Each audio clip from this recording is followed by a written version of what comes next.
बोले क्या तो खेले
পরের বিচার করছো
এ কথা শুনে যখন গোপীরা অপমান করলেন গোবিন্দকে, তখন গোবিন্দ বলল, গোপীগণ অমন করে আমাকে আর বলো না গো, তুমি আর লজ্জা দিও না। কেন কেন আমাদের তুমি লজ্জা দিলে পারবে না? তখন তো তুমি আমাদের কথা ভাবলে না, আর আগে তুমি নিজের কথা ভেবে বেড়াচ্ছ। তাহলে গোপীগণ শোনো, তোমাদের বলতে চাইনি, কেন বললাম জানো? কেননা শুনেছি তোমরা নাকি আমার খুব ভালোবাসো। তো কেমন ভালোবাসো আমি পরীক্ষা করে দেখলাম। তোমরা ভালোবাসো বলে আমার কাছে এসেছো, নাহলে তো আসতে পারতো না এই গোবিন্দ। যাই হোক, আর যে আশা নিয়ে এসেছো আজ তোমাদের আশা পূর্ণ করলো। আর কি বললে শোনো, রাজমন্ডলীটাকে সাজাও, রাজমন্ডলী সাজালে আর রাধারানীকে সাজালে হরি হরি। আপনাদের দশমী শাড়ি আছে, যা রাধারানীকে শাড়ি নিয়ে আসেন। রাধারানী সঙ্গে সখী রে, আমাকে মনের মতো করে এখন তো আমায় সাজিয়ে দিন। কেননা বড় আশা করে এসেছি আমার গোবিন্দের সামনে রাস্তা করবো বলে, আজ তোরা মনের মতো করে আমায় সাজিয়ে দিন। এমন সময় কি করলে না, এদিকে রাধারানীকে সাজাতে লাগলেন। হরি বল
শাড়ি পরালে, চুড়ি পরালে, চরণে নুপুর পরালে, উন্নাল মাথায় চূড়া দিলেন, কেমন করে সাজিয়েছে বিনোদিনীরা।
সাজানো হলে এবার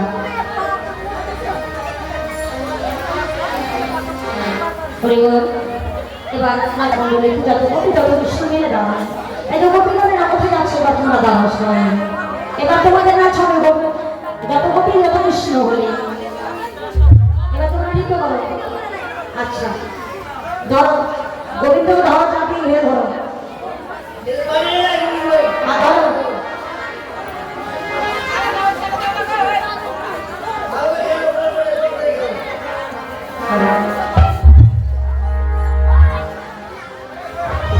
গোল করে ভিড়ে ধরো গোবিন্দ যেন না পালে গোল করে ভিড়ে ধরো হাত ধরো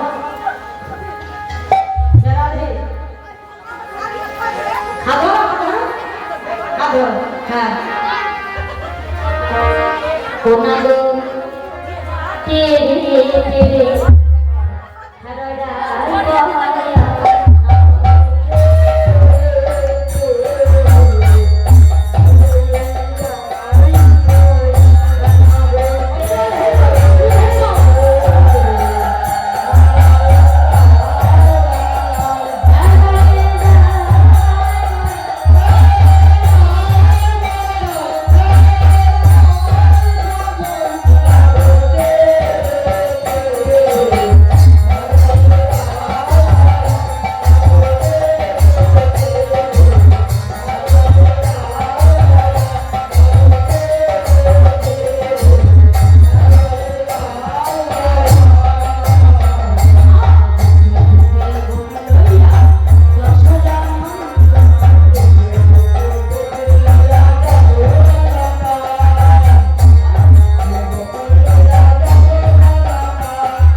হরড়া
তোমরা বসো, তোমরা এখন বসো, আবার হবে না।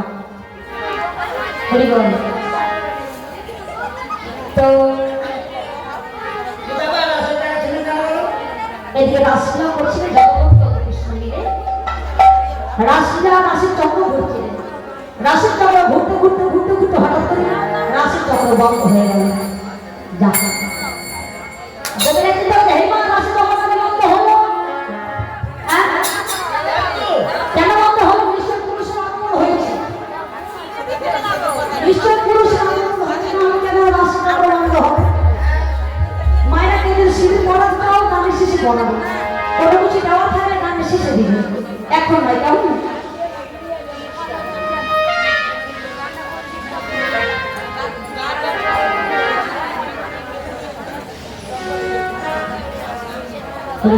বসো, আর কোনো কিছু দেওয়া থাকে শেষে দিবে, গানের শেষে দিবে। বসো বসো, গানের শেষে বলে দিলাম তো, গানের শেষে দিবে, গান কিছু দেওয়া থাকে গানের শেষে দিবে।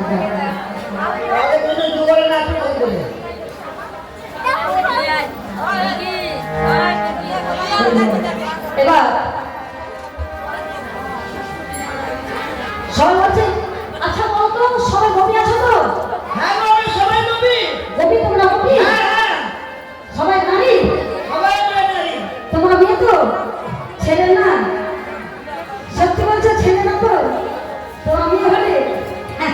নবী ঠিক আছে। আচ্ছা ভালো করে যাচাই করা যাক। তাহলে তোমাদের নাম কি? নাম বলো, এক একে নাম বলো। তোমার নাম কি বলো?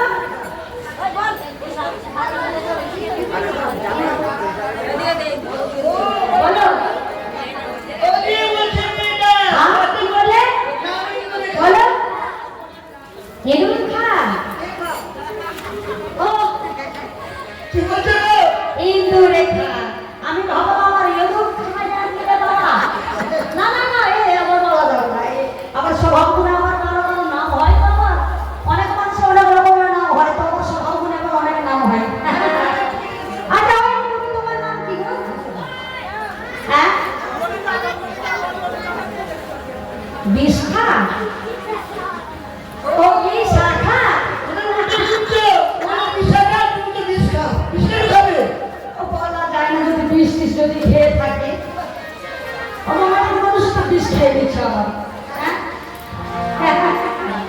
আচ্ছা, এই কবি তোমার নাম কি? হ্যাঁ, শ্রীদেবী? এ মা, না, সিনেমার নায়িকা হলো কি? দেবী। সুদেবী? ও বাবা, আমি ভাবি এখানে আবার সিনেমার নায়িকা এলো রে, কেমন করে বাবা? আচ্ছা আচ্ছা আচ্ছা, সবাই তো মেয়ে, তো পুরুষ তো আমার কেউ না। এই যে শুনে নাও, ওই যে আগুন দেখাচ্ছি, মাথায় ঘুরতে দিয়ে আছে। ওখানে কি ওখানে কি ওটা? ওটা দেখো তো কি আছে? ওটা সন্দেহ লাগছে। এই তুমি ওখানে কেন লুকিয়ে আছো তো? বের হও, জগৎ থেকে বের হও, আসো বলছি এখানে। আরে তোমার নাম কি গো? তুমি কে? আমি তোমাদেরই মতো গোপী গো, গোপী। গোপী? হ্যাঁ। কণ্ঠের সাথে এত মোটা মনে হচ্ছে, মনে হচ্ছে পুরুষ মানুষের কণ্ঠের সাথে।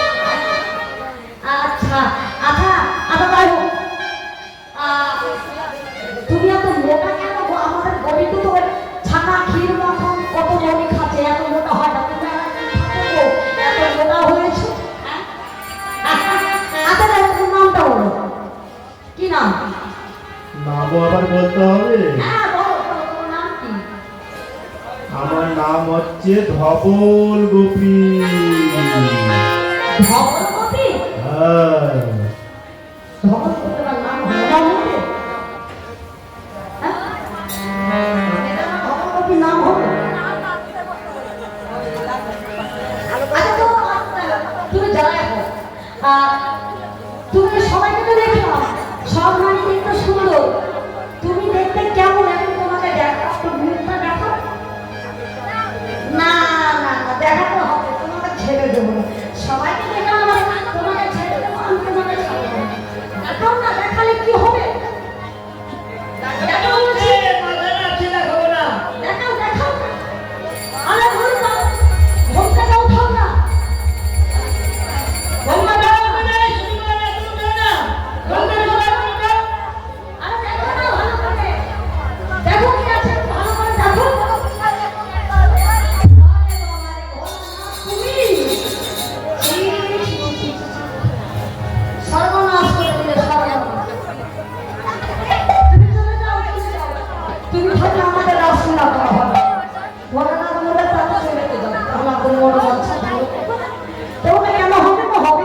বলে দিতে ভোলা কাজ চলে যাবে।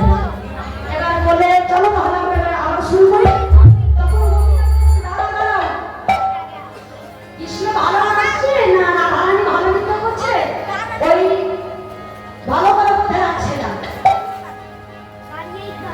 ভালো করে বোঝা যাচ্ছে না কে ভালো করে নৃত্য করছে। ও তাহলে এক এক নৃত্য হয় না, এক এক বলে হ্যাঁ এক এক আছে বলে এটা শ্যাম আমাদের আহারে কিন্তু গুরু ধরে নাচ শিখাচ্ছে, জানো তো আমাদের আহারে গুরু ধরে নাচ শিখাচ্ছে, তোমাকে ভালো করে নৃত্য করতে হবে আমাদের আহারের মতো করে। গোবিন্দ মনে মনে ভাবলেন, গোবিন্দ মনে মনে ভাবছে যে রাধারানী তো গুরু হয়ে নাচ শিখাচ্ছে, আমি তো রাধারানীর মতো করে নাচ করতে পারবো না, আমি তো গুরু হয়ে নাচ কখনো শিখিনি না, আমি নাচ করতে যাই না, রাধারানীতে আমি নাচতে হবে, তারপরে রাধারানী নৃত্য দেখে আমি নাচ করতে পারবো।